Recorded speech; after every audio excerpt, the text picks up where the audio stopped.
اعوذ باللہ من الشیطان الرجیم، بسم اللہ الرحمن الرحیم۔ آج جس ہم سورہ کا ذکر کریں گے وہ ہے سورہ یاسین۔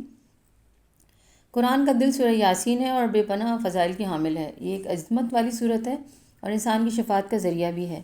اس کے پڑھنے سے پورے قرآن کے پڑھنے کا ثواب ملتا ہے۔ اگر کسی کا انتقال ہو جائے تو اس کے پاس پڑھنے سے نزا کی کیفیات آسان ہو جاتی ہیں۔ اس طرح یہ سورہ جو تعلیمات اسلامی کا خلاصہ ہے، 7 مبین یعنی 7 روشن حقائق پر مشتمل ہے۔ پہلے رکوع میں یہ شہادت دی گئی کہ حضرت محمد اللہ کے رسول ہیں اور آپ رحمت اور ہدایت ہیں، اور رہا لوگوں کا ماننا یا نہ ماننا، ان کی فطرت پر مبنی ہے، اور اس سے وہی فیضیاب ہوگا جو ایمان لائے گا۔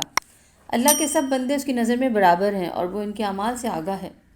دوسرے رکوع میں ایک واقعہ کا ذکر ہے، یعنی اللہ تعالیٰ فرماتے ہیں حضرت محمد صلی اللہ علیہ وسلم کو مخاطب کر کے کہ اے رسول، ان سے اس گاؤں کے والوں کا قصہ بیان فرمائیے کہ جب ان کے پاس ہمارے رسول آئے، یعنی ان کے پاس 2 رسول بھیجے گئے، پھر بھی ان لوگوں نے انکار کیا اور ایمان نہیں لائے۔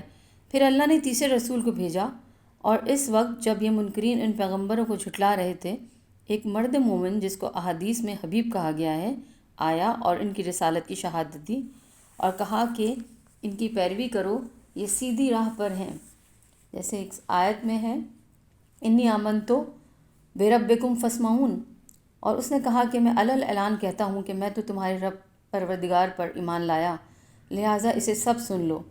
یہ اس کا کہنا تھا کہ لوگوں نے اسے شہید کیا اور بارگاہ رب العزت کی طرف سے اسے جنت کا پروانہ مل گیا۔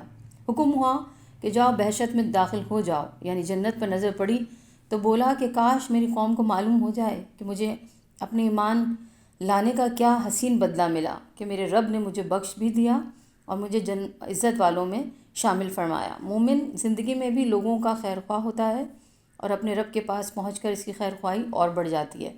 منکرین حق کو اپنے ظلم کا خمیازہ اٹھانا پڑا، اور بس یہی ایک فرشتوں کی چنگھاڑ تھی جس نے ان کو ہلاک کر دیا۔ وہ سب اس دم بجھ کر رہ گئے، یعنی مر کر بجھے ہوئے کوئلے کی طرح ہو گئے۔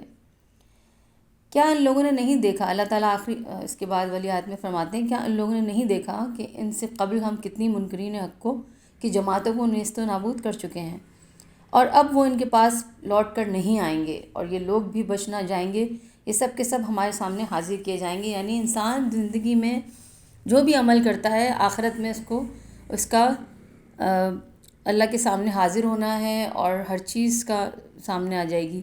تو انسان کو چاہیے کہ اپنی پوری زندگی کو اچھے اعمال پہ گزارے تاکہ آخرت میں اللہ کی نظر میں سرخرو ہو اور عزت حاصل کرے، دنیا میں بھی اس کی عزت اور آخرت میں۔